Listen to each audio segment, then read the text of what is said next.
자, 지금 전해드렸습니다. 프랑스 파리에서는요, 최악의 연쇄 테러 사건이 지금 발생을 해서 최소 60명이 숨졌습니다. 지금 추가 테러도 우려되는 상황입니다. 네, 또 오늘 서울 도심에서는 10만 명 규모의 반정부 집회가 열립니다. 경찰과 물리적으로 충돌할 가능성도 커 보입니다. 전문가들과 정치 사회 현안 자세한 이야기 나눠보겠습니다. 황태순 정치평론가, 문성묵 한국국가전략연구원 센터장, 김광진 국가안보전략연구원 선임연구원, 권세진 월간조선 기자 나오셨습니다. 안녕하십니까. 안녕하세요. 안녕하세요. 자, 황 소장님, 지금 좀 속보로 전해드렸습니다. 벌써 60명이 사망하고 지금 100명이 지금 인질로 잡혀 있다.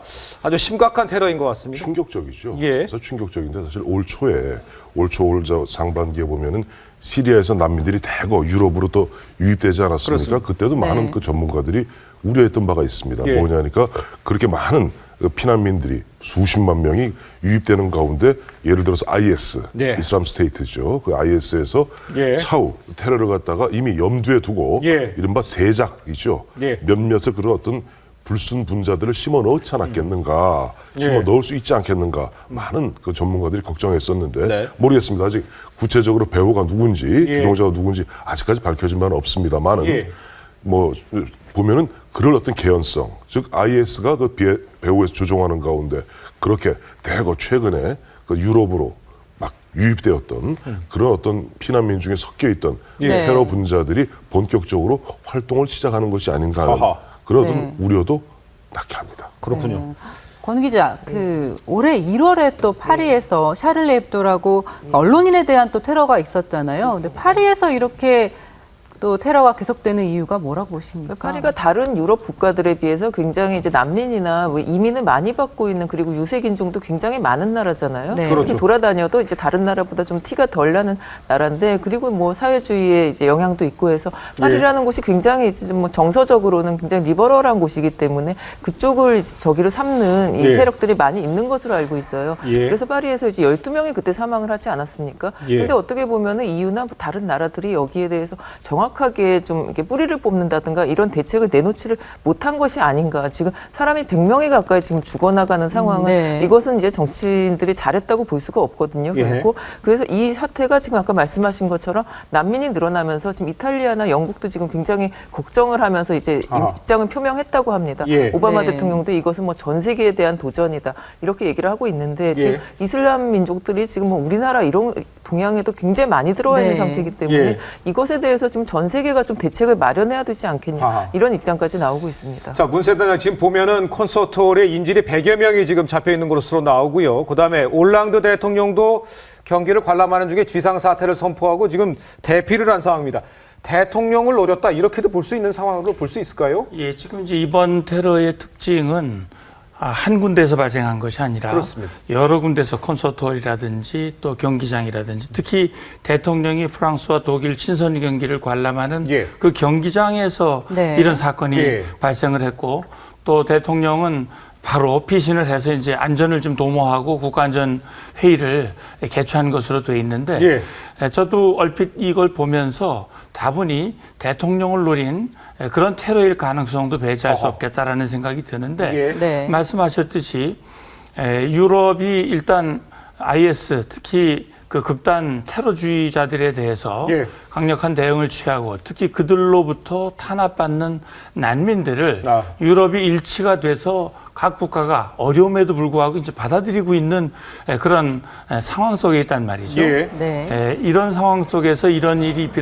벌어졌다고 하는 것은 그런 테러 집단들이 프랑스를 비롯한 그 관련 국가들에 대한 어떤 경종 그런 어떤 의도가 함께 담겨져 있지 않을까 하는 생각을 합니다. 네.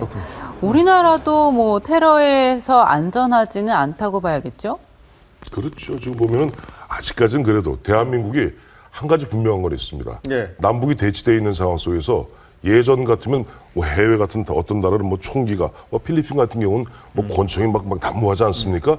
대한민국에서 예를 들어서 그런 총기 사고가 났다 그러면 죄송한 얘기입니다. 군이 동원됩니다. 네. 결국 우리나라에서는. 그렇게 남북이 극단적으로 대치되어 있는 상태에서 우리 안보가 그래도 다른 나라에 비해서는 안전하다 할 수 있겠습니다만 그래도 우리도 보면은 테러로부터 완전히 자유로울 수는 없다. 왜냐하니까 우리 대한민국이 상당히 해외 개방적인 정책을 취하기 때문에 예. 북한하고 다릅니다. 북한 같은 경우는 빤하죠. 예. 그리고 촘촘하게 감시합니다만 우리는 보면 그런 부분에 있어서는 예. 외국과 교류가 많거든요. 그래도 일단 외국인 지금 우리 한 200만 정도의 외국인들이 대한민국에 이제 거주하면서 일하고 있고 그중에 그렇습니다. 사실은 조금 뭐한 얘기입니다만은 3,000년 전부터 동서고금을 막론하고 전법에 병법에 나오는 게 있습니다.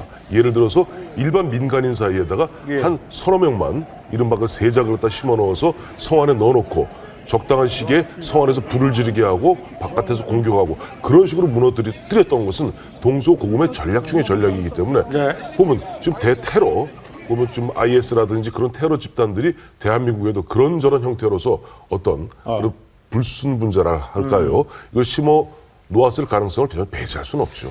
자, 지금 테러로 인해서 프랑스가 지금 국가 비상사태를 선포한 가운데 지금 인질이 잡혀 있어 100여 명이 인질이 잡혀 있습니다. 그래서 연쇄 테러가 추정되는 총격과 폭발 사건이 지금 벌어져서 아까 말씀드린 대로 60명이 숨졌습니다. 하지만 현재 인질극이 벌어지고 있어서 피해자가 더 늘어날 가능성 아직도 농후합니다. 네, 국제부 연결해서 자세한 내용 더 들어보겠습니다. 이태영 기자, 지금 현재 상황은 어떻게 되고 있습니까?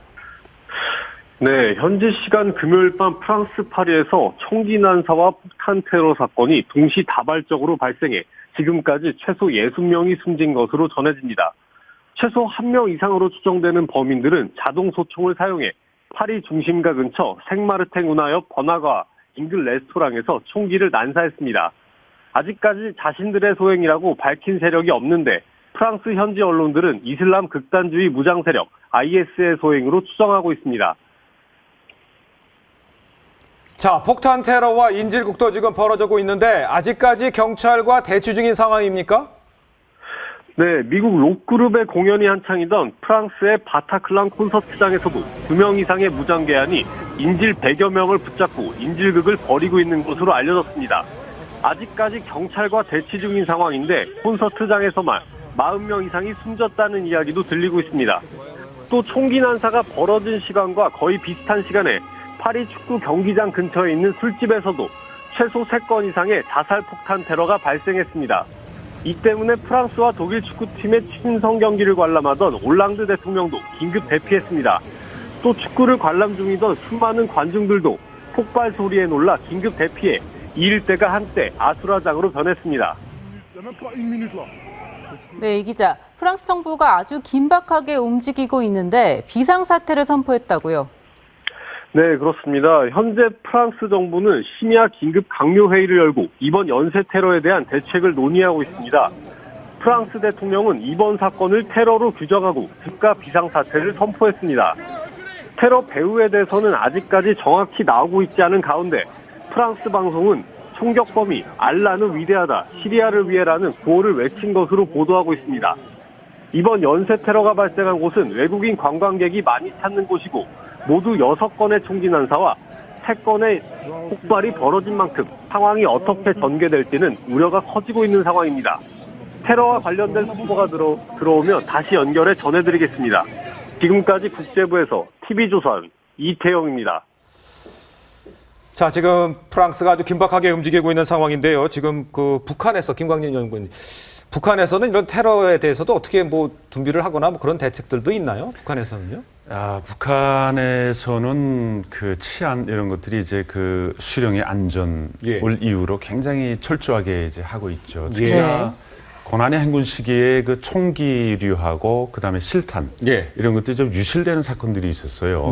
중국에 팔아먹으려고 한 것도 있고 또 이제 그런 것들이 생기면은 사실 전국에 비상사태가 선포가 됩니다. 그래서 그 총탄 끝까지 찾을 때까지 이제 수사하고 하는 거죠. 그리고 저 아랍 뭐 보니까 알라는 위대하다 이렇게 얘기하면서 이제 테러를 했다는데 그리고 동시다발적으로 진행된 거 아닙니까? 근데 굉장히 그 준비를 오랫동안 치밀하게 한 것 같고요. 그다음에 타겟을 이제 영향력을 가장 크게 미칠 수 있는 그런 지역을 선택한 것 같고 또 북한 같은 경우에는 이제 아랍 나라들하고 좀 친한 나라들이 있지 않습니까? 그래서 군인들 훈련시키고 그다음에 군사 대표단 파견하고 교관들 파견하고 이래 있던 적들이 좀 있거든요. 예. 아랍 나라, 아프리카 나라들. 한데 그런 쪽에 좀 영향을 미치지 않았는지도 좀 봐야 되지 않을까 생각합니다. 황 의원님, 지난번에 며칠 전이었으면 IS가 러시아에 대해서 공격하겠다 이렇게까지도 선언을 했었지 않습니까? 공격한 것으로 지금 현재까지 드러나고 물론 아직 뭐 블랙박스를 갖다 지금 네. 하고 있습니다만은 그때도 보면 비행기 갖다 시리아 어디입니까 그 시나이 반도에서 예, 바로 이집트에서 이집트에서 예. 출발해서 시나이 반도 통과하면서 바로 폭발되었는데 지금까지 밝혀진 바에 따르면 물론 그 IS에서 미사일로 쏜 것 같지는 않은데 미리 폭탄을 넣었다는 거 아니에요? 장치한 것 아니냐 예. 보면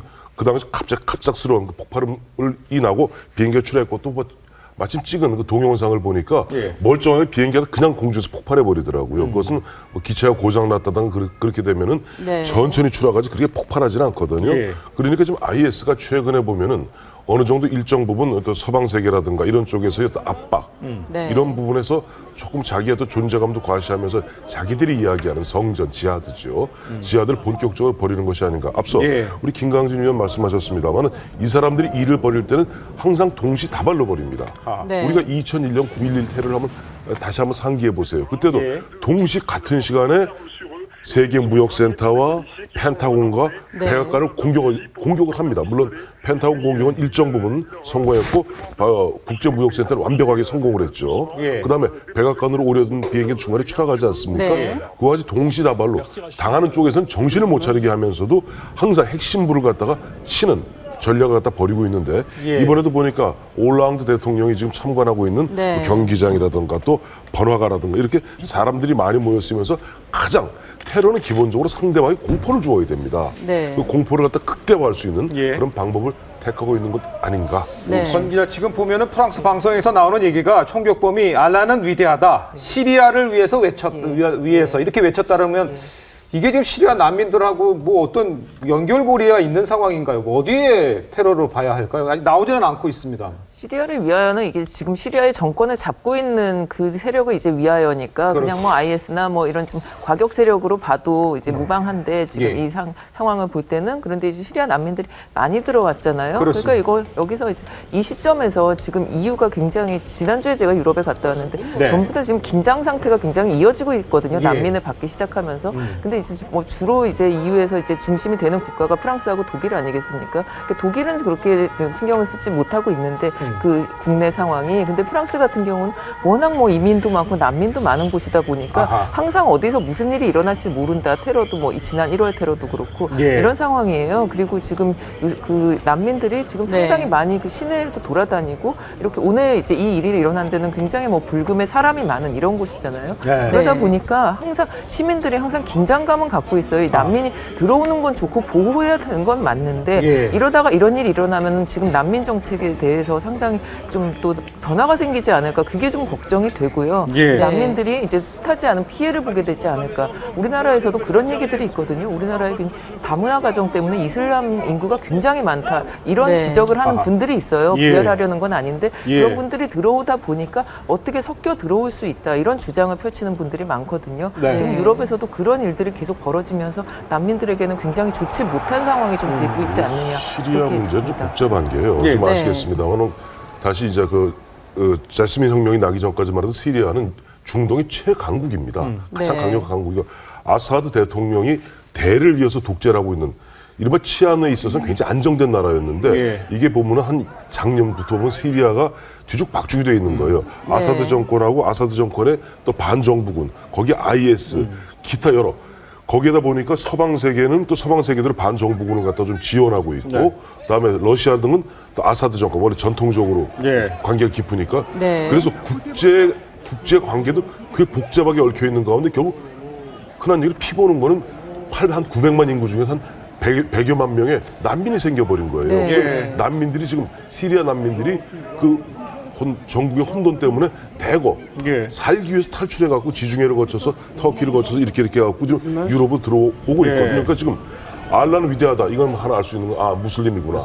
네. 둘째 시리아를 위하여. 지금 시리아가 보니까 시리아가 아사드 정권, 반정부군, IS, 기타 세력 서로 죽고 죽이는 이런 가운데 혼돈과 혼돈이 거듭되는 가운데 여기에 미국, 그다음에 서방, EU, 예. 거기다 네. 러시아까지 뒤엉켜 있는 네. 이런 부분에 있어서 그런 부분에서 시리아 문제를 갖다가 한번 부각시키려는 그런 의도가 있는 게 아닌가 보고 문 있습니다. 센터장님 지금 보면은 지금 콘서트홀에 이제 경찰이 진입했다 이런 속보가 지금 뜨고 있는 상황인데 샤를리 앱도라고 그래서 왜 만평 때문에 지난번에 한번 총격전이 있었지 않습니까? 프랑스 정부에서도 이제 준비를 했었단 말이죠.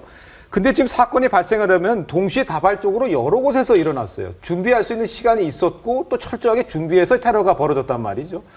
프랑스 정부에서는 준비를 전혀 못했다는 뜻인가요? 어떻게 봐야 됩니까? 예, 그러니까 대통령도 아마 굉장히 당황하고 있는 것 같아요. 그래서 네. 이제 비상사태를 선포하고 이제 아예 들어오는 출입구를 봉쇄를 하겠다. 네. 다시 말하면 그런 테러리스트의 그 출입을 차단하겠다라고 하는 아주 극단적인 그런 이제 결정을 내리는 걸로 지금 보도에 나오고는 있습니다만 네. 아무튼 지금 우리 기자님도 말씀을 하셨습니다만 이 프랑스 내부 자체가 예. 나름대로 지난 1월 그 테러 사건 이후에 나름대로 대책을 세운다고는 했지만 그러니까요.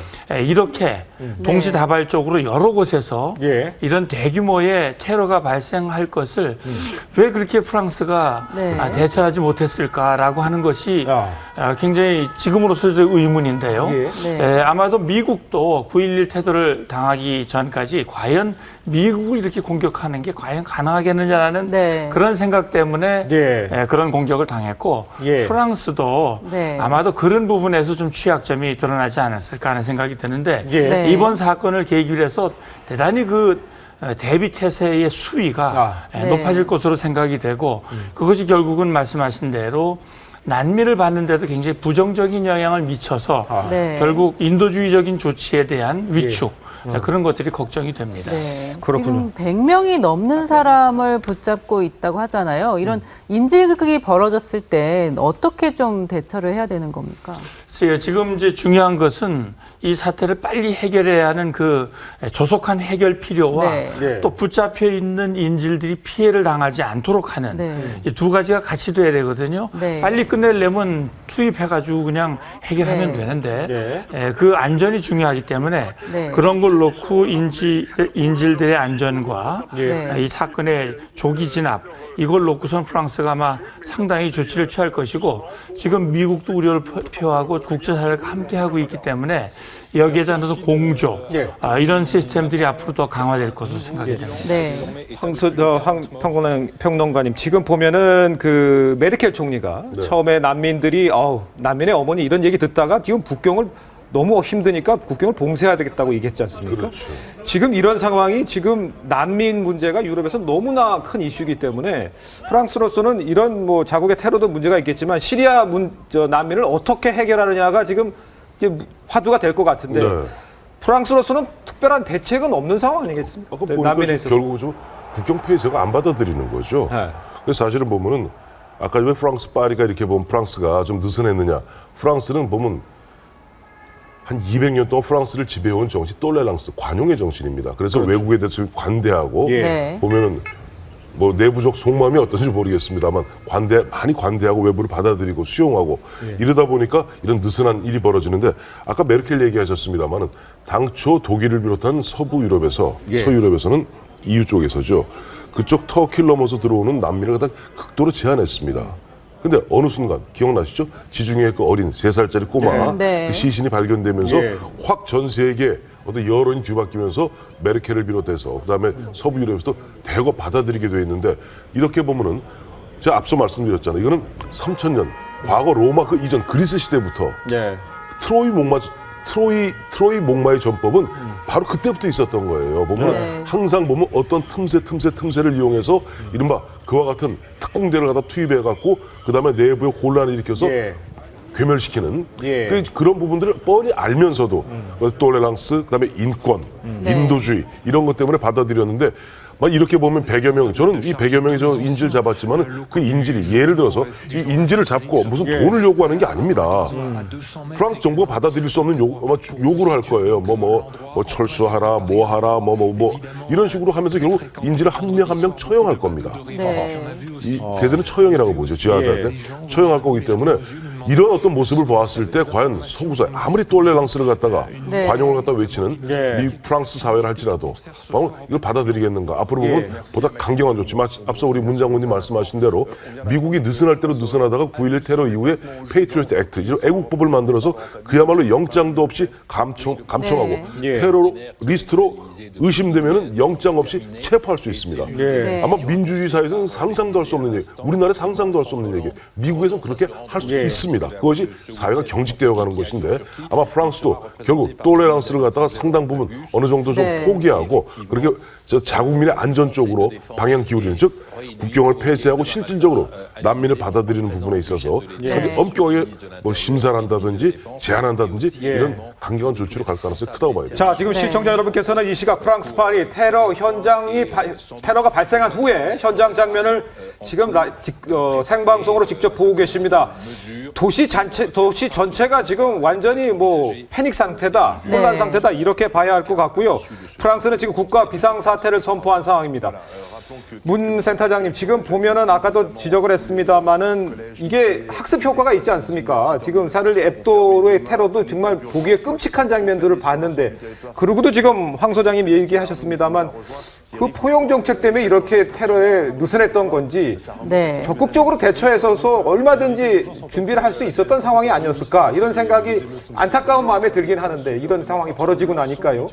준비를 제대로 못한 겁니까, 프랑스 정부가? 예, 이제 준비와 관련된 문제도 있습니다만 아마 그 테러리스트의 목적은 자기들을 향한 압박, 자기들을 향한 뭔가 조치를 최소화시키고 그걸 막으려고 하는 의도가 굉장히 강한 것 같아요. 그러니까 그것이 지금 이 세력이 아까 말씀하신 대로 아사드인지 아사드의 반군인지 IS인지 지금으로서는 정확히 알 수 없습니다. 그러나 제 마음속에는 아마 아사드일 가능성이 IS일 가능성이 많지 않을까 하는 생각이 드는데 지난번 러시아에 대해서도 러시아가 IS에 대한 공격을 또 국제사회와 함께 특히 미국과 상당히 이 대척 관계에 있었지만은 이 부분에 대해서는 러시아가 같이 하겠다. 그래서 이제 시리아에 대한 공격, 대대적인 공격을 이제 감행을 했고 그 일이 있은 얼마 후에 그 지난번에 그 비행기 항공기 테러가 이제 나타났단 말입니다.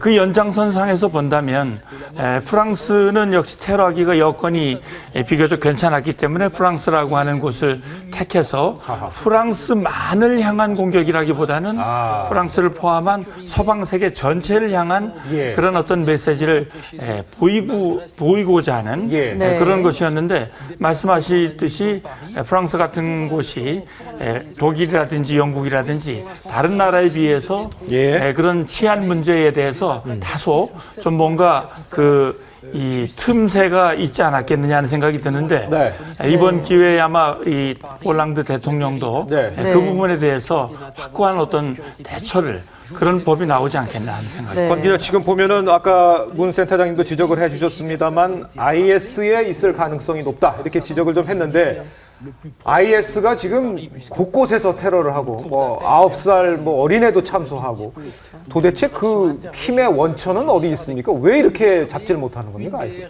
그러니까 뭐 일단 돈이 많은 걸로 지금 여겨지고 있고요. 석유요. 예, 그리고 뭐 SNS나 이런 굉장히 뭐 게임이나 이런 온라인으로 굉장히 사람들 포섭하는 이런 면도 있습니다. 그리고 여론전도 좀 잘한다고 생각이 든 게 저번에 샤를리 앱도 사건 때 이제 12명이나 죽었는데도 그때는 이제 불특정 다수를 향한 사건이 아니었고 언론에 대한 테러 그리고 뭐 표현의 자유 이런 식으로만 몰아간 거예요. 그럴 심했다, 그럴 만했다, 좀 그런 이유가 있지 않느냐 이런 식으로 몰아갔거든요. 그러다 보니 결국 이렇게 또 불특정 다수 무고한 시민들이 또 희생을 당하지 않습니까? 그때는 언론인들이기 때문에 그 언론 탄압 그 정도로만 얘기가 되고 그거에 대한 얘기만 했는데 지금 이런 식으로까지 나오는 걸 보면 IS가 얼마나 극악무도한지를 좀 미리 얘기를 하고 샤를리 heb도가 잘했다는 생각까지 들어요. 그런 식으로 경각심을 가지고 가는 게 차라리 막고 희생을 해서 알려줄 수도 있는 상황이었는데 오히려 거기에 정부나 뭐 EU가 제대로 대응을 하지 못해서 지금 더 큰 참사를 만들어내지 않았습니까? IS에 대한 무서움 이런 거는 진짜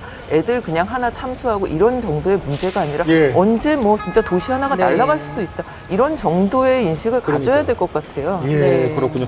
자, 지금 현지 언론에서는 테러 현장을 통제 중이다 이렇게 얘기가 나오고 속보로 지금 나오고 있는데요.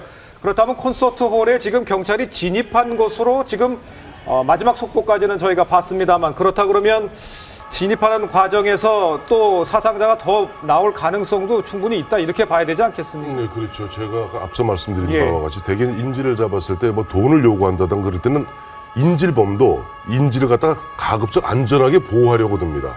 그런데 저 IS 테러리스트들의 인질이라는 것은 단계적으로 처형하는 도구에 불과할 뿐이기 때문에 저런 경우는 그 시간을 끄면 끌수록 예를 들어서 니고시에이터라고 그러죠. 협상가가 나와서 얘기해봐야 할 수도 없는 거고, 겨우 차곡차곡 저 사람들 테러리스트의 목적은 그것을 지켜보는 국민들에게 극도의 공포감을 주면서 그야말로 근데 지금 나오고 있는 화면이 그 인질극을 벌이고 있는, 대치하고 있는 그런 장면이라고 합니다. 지금 보시고 있는 장면이 바로 파리 시내에서 테러범들과 인질극을 벌이고 있는, 대치하고 있는 장면입니다. 자, 다시 한번 좀 상황을 좀 설명을 드리면요. 이 시각에 지금 100여 명이 콘서트홀에서 지금 잡혀 있는 상황에 지금 인질을 잡고 있는 상황인데, 지금 이 화면은 현장에서 지금 바로 테러 현장 화면이고, 경찰들이 무장 괴한에게 붙잡혀 있는 인질들을 구출하거나 또 현장과 경찰과 대치하는 장면을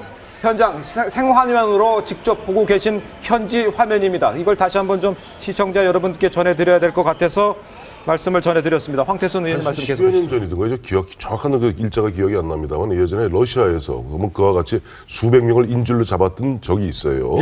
그때 푸틴 대통령이 결단해버립니다. 바로 진압작전 들어갑니다. 물론 많은 희생자가 났습니다. 무고한 희생자가 났죠. 한 100여, 제 기억에 한 100여 명 이상이 아마 그 희생됐던 것으로 기억되는데, 그러나 그렇게 강력하게 대응함으로써 추후 그 유사한 어떤 테러라든 이런 걸 방지할 수 있는 게, 저 푸틴이 저 집권하고 있는 한은 저 잘못 테러 벌여도 뭐 이렇게 협상 안 한다, 바로 와서 진압해 버린다. 예를 들어 일정 부분 희생이 있더라도 테러리스트는 다 사살해 버린다. 일종의 역공포감을 주었던 거죠.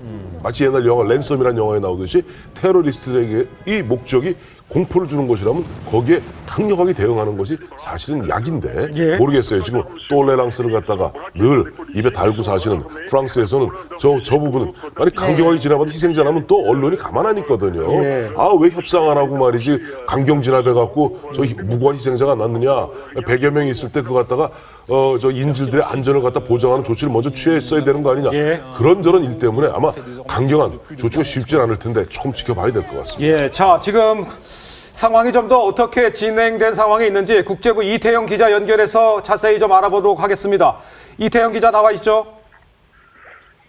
네, 일단 지금까지 상황을 먼저 정리해드리자면, 그 현지 시간 금요일 밤 프랑스 파리에서 총기 난사와 자살 폭탄 테러 사건이 동시다발적으로 발생하면서 지금까지 최소 60명이 숨진 것으로 전해지고 있습니다. 최소 1명 이상의 범인들로 구성이 됐는데요. 자동 소총을 사용해 파리 중심가 근처 생마르테 문화역 번화가와 인근 레스토랑에서 총기를 난사했습니다. 아직까지 자신의 소행이라고 밝힌 세력들은 없는데요. 프랑스 현지 언론들은 이슬람 극단주의 무장 세력 IS의 소행으로 추정하고 있습니다. 네, 기자, 지금 이 폭탄 테러와 인질극도 벌어지고 있는데 아직까지 이제 경찰과 대치를 하고 있는 거죠? 네, 지금 방금 나온 속보를 먼저 전해드리겠는데요. 일단 지금 프랑스 경찰들이 진압에 이제 성공을 했다고 합니다. 인질범 2명을 이제 사살을 한 상황이고, 인질들의 지금 피해 규모는 아직까지 밝혀지지 않았는데요. 아마 100여 명 중에 가운데 사상자가 상당히 많은 것으로 전해지고 있습니다. 그 일부 언론에서는 최소 40명 이상이 숨졌다는 이야기도 들리고 있는데요. 일단은 지금 무장 괴한 2명이 모두 이제 사살된 상황이기 때문에 현장 상황은 이제 빠르게 정리가 되고 있는 것 같습니다. 또 이 밖에도 여기 총기 난사가 벌어진 시간하고 비슷한 시간에 파리 축구 경기장 근처에 있는 술집에서 최소 3건 이상의 자살 폭탄 테러도 발생했습니다. 이 때문에 프랑스와 독일 축구팀의 친선 경기를 관람하던 올랑드 대통령도 긴급 대피했습니다. 또 축구를 관람 중이던 수많은 관중들도 폭발 소리에 놀라 긴급 대피해 이 일대는 아수라장으로 변해 있는 상황입니다.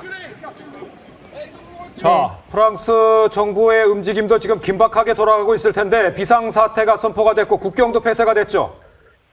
네, 그렇습니다. 현재 프랑스 정부는 심야 긴급 강요회의를 열고 이번 연쇄 테러에 대한 대책을 논의하고 있습니다. 올랑드 대통령은 TV 연설에 나와 프랑스가 2차 대전 이후 최악의 공격을 당했다며 이번 사건을 테러로 규정했습니다.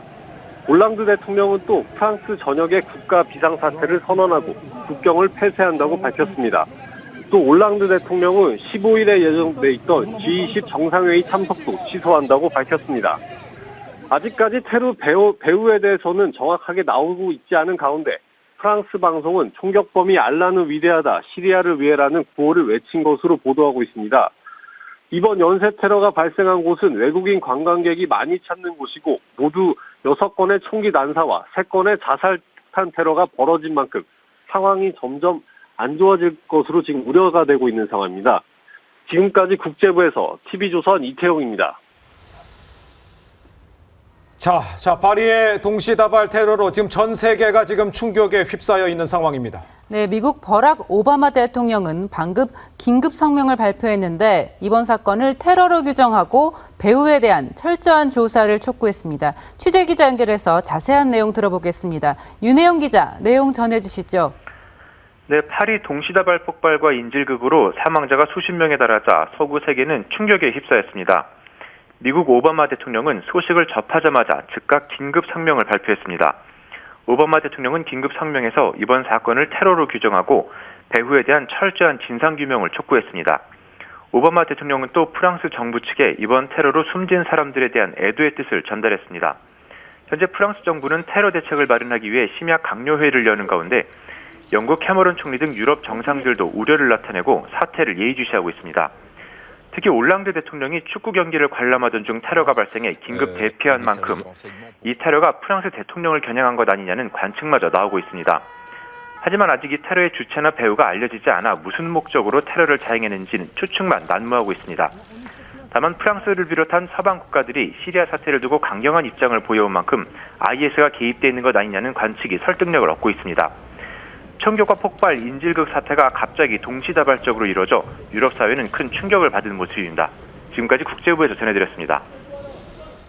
네, 프랑스 파리에서 연쇄 테러로 추정되는 인질 사건이 지금 발생해서 최소 60명이 숨진 것으로 지금 전해지고 있는 가운데 아직까지 한국인 피해는 접수되지 않고 있습니다.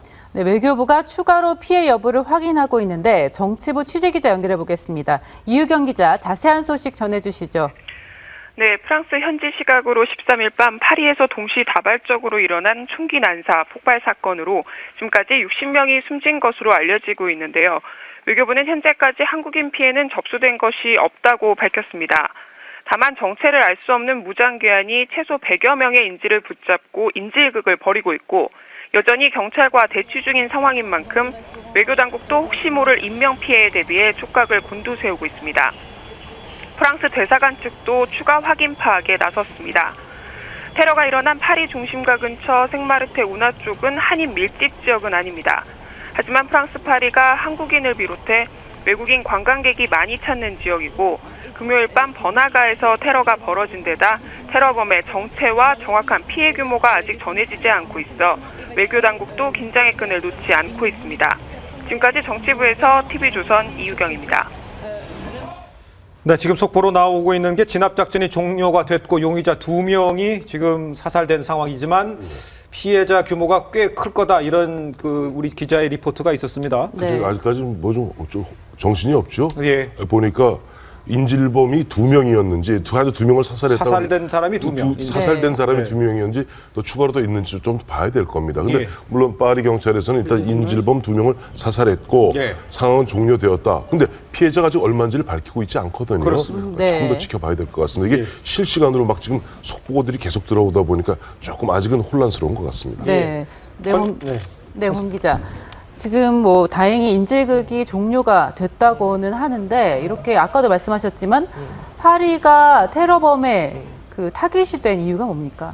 파리가 아까도 이제 계속 얘기가 나왔지만 인권이나 톨레랑스 이런 것에 대해서 굉장히 시민들도 그런 마음을 가지고 있고요. 사실 뭐 독일이나 이런 데서는 좀 유색 인종에 대한 이런 여러 가지 일들이 있었는데 프랑스는 그런 이제 편견이라는 게 좀 없는 사람들이고 일단 이민자가 많고 그리고 아까 그 언론에서 그 정부가 어떤 대처를 하면은 언론이나 이제 시민들도 어떻게 그럴 수가 있느냐 인권이 먼저 아니냐 이런 이제 생각이 다 퍼져 있는 나라예요. 그래서 네. 이게 강경 대응이라는 게 사실상 좀 어렵지 않느냐. 이것을 네. 이제 그 IS나 이제 이슬람 세력들도 다 알고 있는 거죠. 그 점을. 네. 그러니까 다른 나라에서는 해봤자 정말 이렇게 푸틴같이 강경한 대응이 나오면은 네. 어떻게 할 수가 없는 거예요. 근데 예. 프랑스는 이제 여러 가지로 난민들이 가장 이제 난민들도 다 이제 좀 약간 못 사는 나라를 찾아왔다가 결국 프랑스나 독일로 다 가지 않습니까? 예. 네. 난민도 굉장히 많고 거기에 대해서 정부가 좀 이렇게 유한 태도를 보이고 있는 것을 네. 그걸 타겟으로 삼은 거죠. 그리고 예. 그렇게 해도 진짜 그때도 말씀드린 12명이 죽었는데도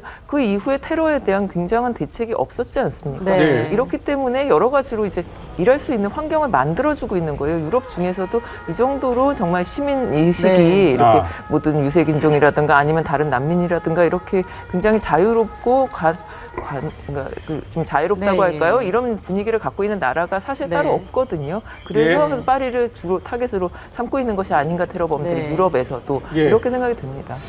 자, 시청자 여러분께 좀 정리를 해드리면요. 파리에서 사고가 있었는데 지금 보면은 파리 중심과 관광객들이 많이 모이는 곳, 그 다음에 총격이 또 있었습니다. 총격이 있었고, 그 다음에 폭발 테러, 그 다음에 인질극 이렇게 다 한꺼번에 동시다발적으로 일어났단 말이죠.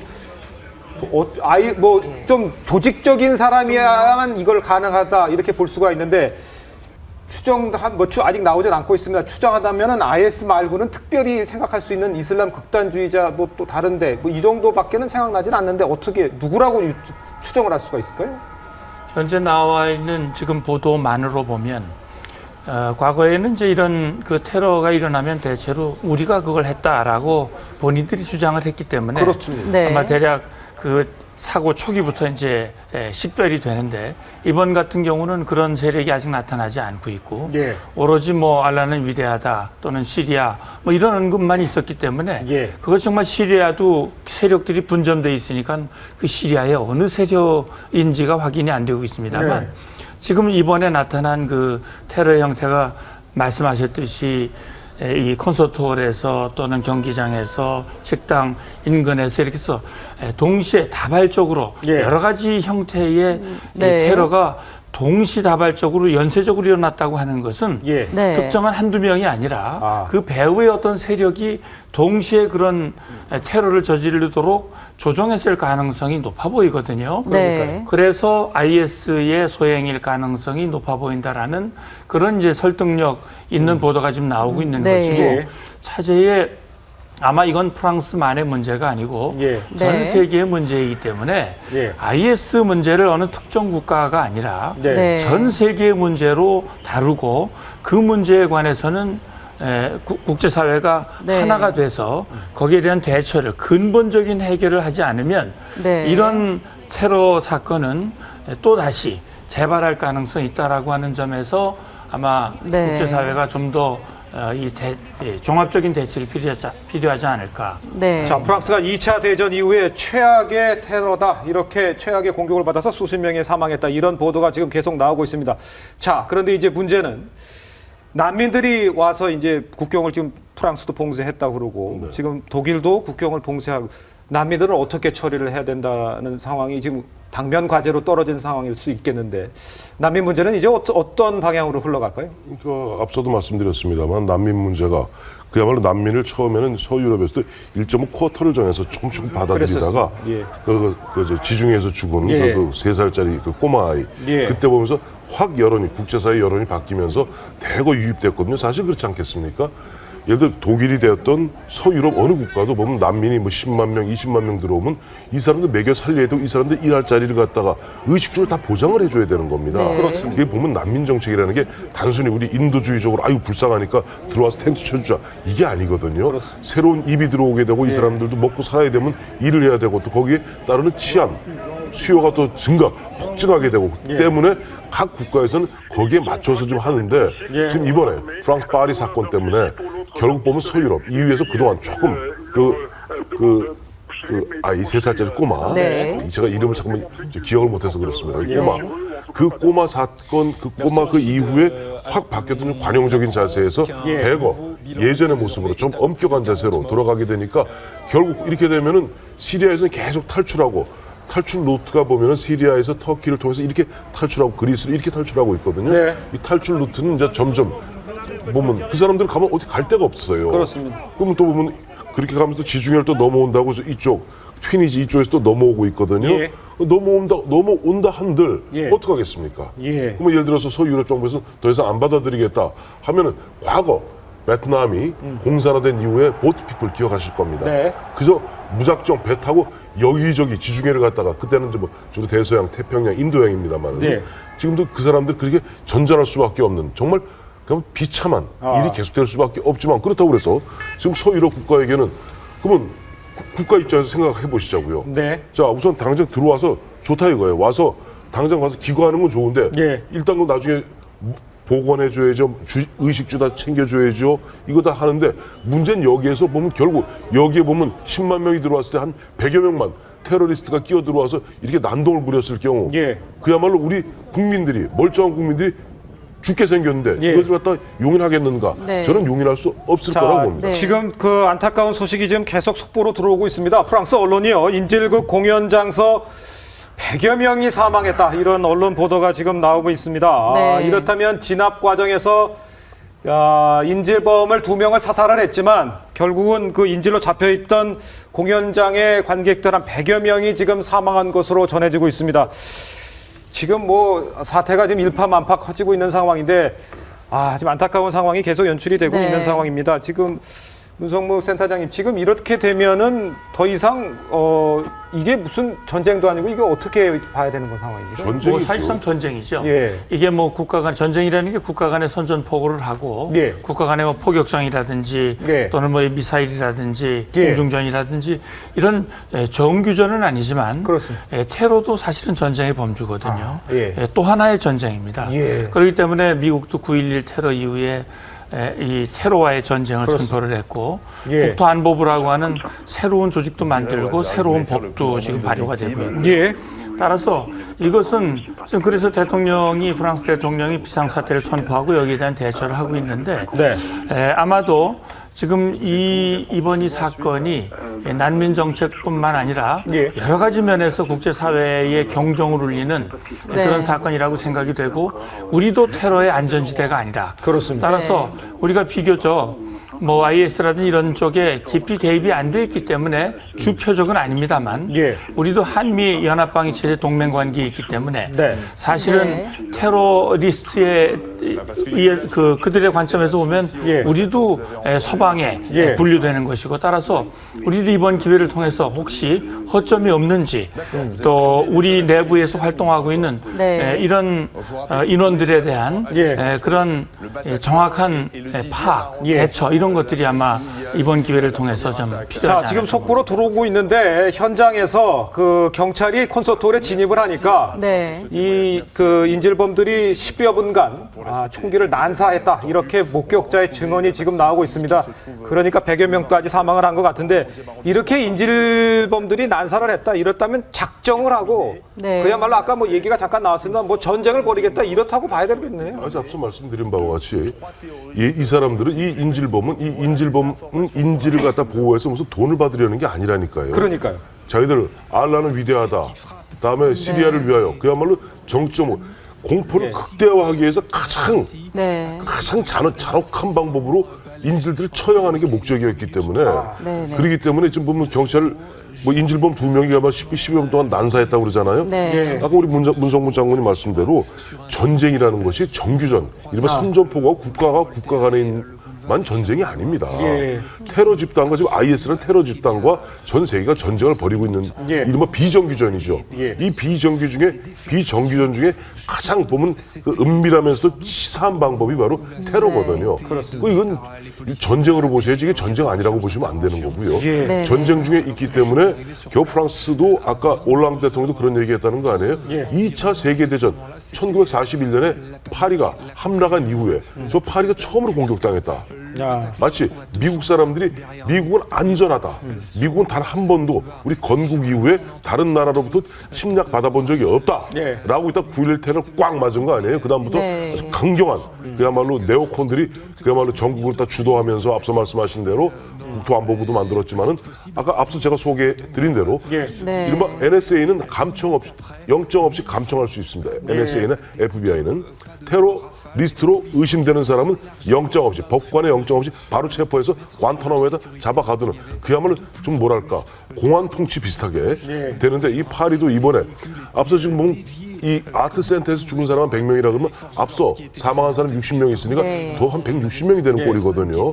이런 경우는 올랑드 대통령이 경악하듯이 그야말로 2차 세계대전 이후에 처음으로 어떤 적으로부터 공격을 받은 것이고 이제는 우리 국민들을 갖다 국민들의 안전을 보장하기 위해서 생명을 지키기 위해서 앞서 말씀하셨던 우려하셨던 인도주의적 차원의 난민 문제는 쭉 우선순위가 뒤로 밀릴 수밖에 없죠.